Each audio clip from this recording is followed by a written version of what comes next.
PMLN के ऊपर जो भी तहफ़्फ़ुज़ात हो, पीपल्स पार्टी के भी हों या बाकी जमातों के भी, लेकिन बहरहाल ये सवाल तो हो रहा है कि क्या लेवल प्लेइंग फील्ड मिल रही है सबको या नहीं। और इसी वजह से PTI के बानी चेयरमैन इमरान खान साहब ने एक ख़त पे लिखा चीफ जस्टिस काजी फ़ायज़ ईसा साहब को और उनकी तवज्जो दिलाई इस तरफ के PTI को एक लेवल प्लेइंग फील्ड नहीं मिल रही है और उनके साथ जो एक सलूक हो रहा है वो कोई मुसावियाना सलूक नहीं है। उसके बाद आज सुप्रीम कोर्ट की तरफ से एक प्रेस रिलीज़ जारी की गई है जिसमें ये कहा गया कि चीफ जस्टिस पर दबाव नहीं डाला जा सकता और ना ही वो जानिबदारी का मुजाहरा करेंगे। उन्हें अपनी आइनी जो जिम्मेदारियां हैं उनका पूरी तरह से इदराक है और इस पर भी तहफ़्फ़ुज़ात का इजहार किया गया कि सरबमोहर लिफाफा पहले ही मीडिया को क्यों जारी कर दिया गया उसका कंटेंट।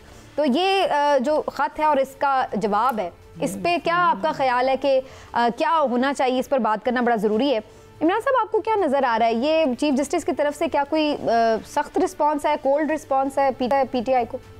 पहली बात तो ये है कि ये बानी चेयरमैन है ना जो, उनकी तरफ से इंतहाई गैर इखलाकी बात है वो ये कि बिल्कुल ख़त लिखना उनका हक है, आईनी और कानूनी हक है, एक नहीं 10 दफ़ा ख़त लिखें, लेकिन ख़त आपने सील जब करके सरबमोहर जिसे उर्दू में कहते हैं आपने भिजवाया और वहाँ मिलने से पहले आपने मीडिया को उसका मतन रिलीज़ भी कर दिया, तो फिर वो सरबमोहर लिफाफे की ज़रूरत क्या थी? फिर एक आम खुला खाती लिख देते। ठीक बात। दूसरी बात ये कि आप इससे करना क्या चाहते हैं, इसका मतलब ये है कि आप ये ज़ाहिर आपका एजेंडा ये लगता है कि आप सुप्रीम कोर्ट में को दबाव में लाना चाहते हैं। असल में आपका अदम एतमाद तो है ही, लेकिन आप आवाम के ज़रिए आवाम के सामने एक अपना केस बनाना चाहते हैं कि जी हमारे साथ तो बड़ा जुल्म हो रहा है और हम तो पहले ये देखें, मैंने तो ख़त भी लिखा था और उनसे कहा था। लेकिन ये तो बड़ी नॉर्मल रूटीन की बात नहीं इमरान साहब, काफी लोग सुप्रीम कोर्ट को चीफ जस्टिस को खत लिखते रहते हैं। बिल्कुल ये नॉर्मल बात है, लेकिन सरबमोहर लिफाफे का मतन जो है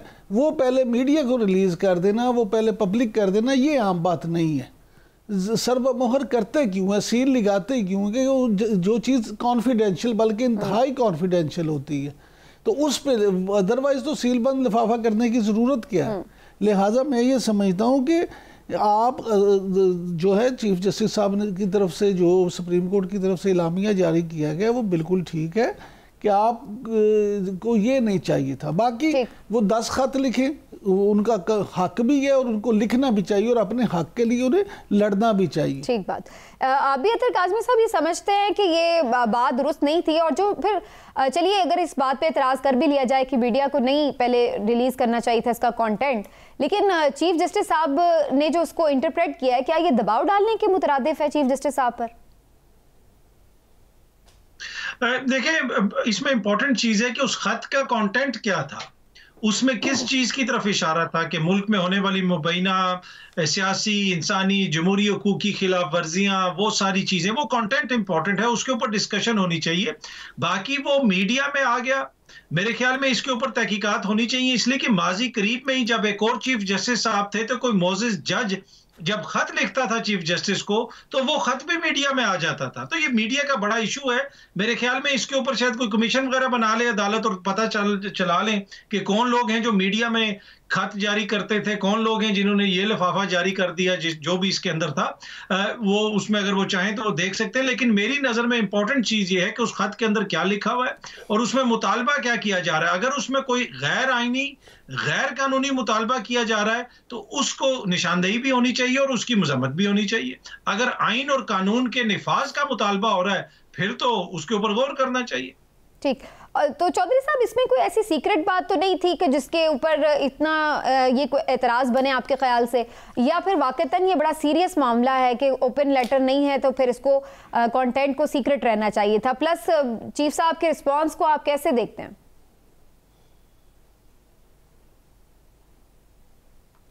मैं समझता हूँ कि बिला ज़रूरत इस बात पे एतराज़ किया जा रहा है।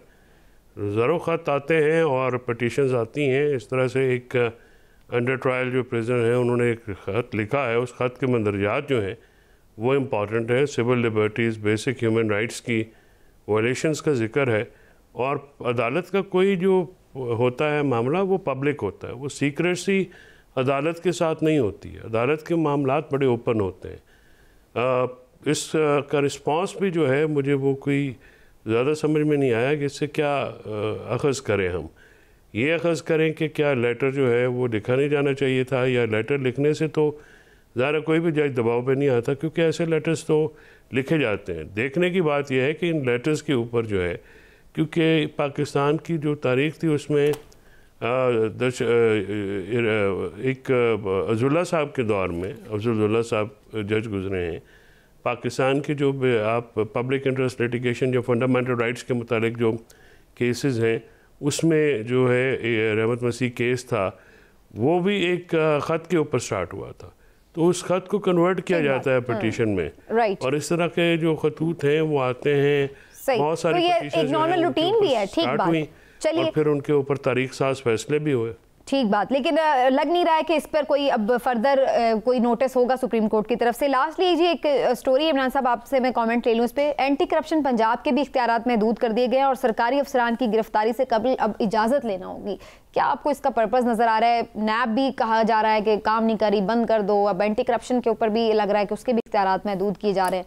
तो ये कोई क्या मामला है? क्या मुल्क में एहतसाब नहीं करना किसी का? नहीं समीना, बात एहतसाब की नहीं है। एंटी करप्शन जो है ना, उसको पिछले दौर में जिस तरह से इस्तेमाल किया गया बड़ी माजरत के साथ, तो उससे फिर बहुत सारी खराबियां पैदा हुई। लेकिन आज जिस मौजू पे हम बात कर रहे हैं उसकी बुनियादी वजह समझने क्या है। बुनियादी वजह उसकी ये है इस फैसले की कि चौधरी परवेज़ इलाही साहब के दौर में उनको एक प्रिंसिपल सेक्रेटरी लगाए गए थे, मोहम्मद खान भट्टी साहब। अब एंटी करप्शन ने क्या किया कि सीधा दो अफसर जो थे इंतहाई ईमानदार, जिनका शुमार होता है पैस ग्रुप, जिसको पहले डीएमजी कहा जाता था, पाकिस्तान एडमिनिस्ट्रेटिव सर्विस, उसके इंतहाई ईमानदार दो अफसर हैं। एक सेक्रेटरी एक्साइज हैं इस वक्त पंजाब के मसूद मुख्तार साहब, और दूसरे डीजी स्पोर्ट्स हैं डॉक्टर आसिफ तुफैल। ये उस वक्त मसूद मुख्तार साहब डॉक्टर जो थे उस वक्त थे सेक्रेटरी सर्विसेज, और डॉक्टर आसिफ तुफैल साहब थे सेक्रेटरी कोऑर्डिनेशन सीएम हाउस में। अब देखें, सीएम ने अगर कोई ऑर्डर किया और सीएम से वो चीफ सेक्रेटरी के पास गया, चीफ सेक्रेटरी ने आगे किया, तो सेक्रेटरी सर्विसेज का काम तो एक तरह से डाकखाने का काम होता है। उन्होंने जो इक़दामात मिले उसकी वजह से वो ऑर्डर कर दिए।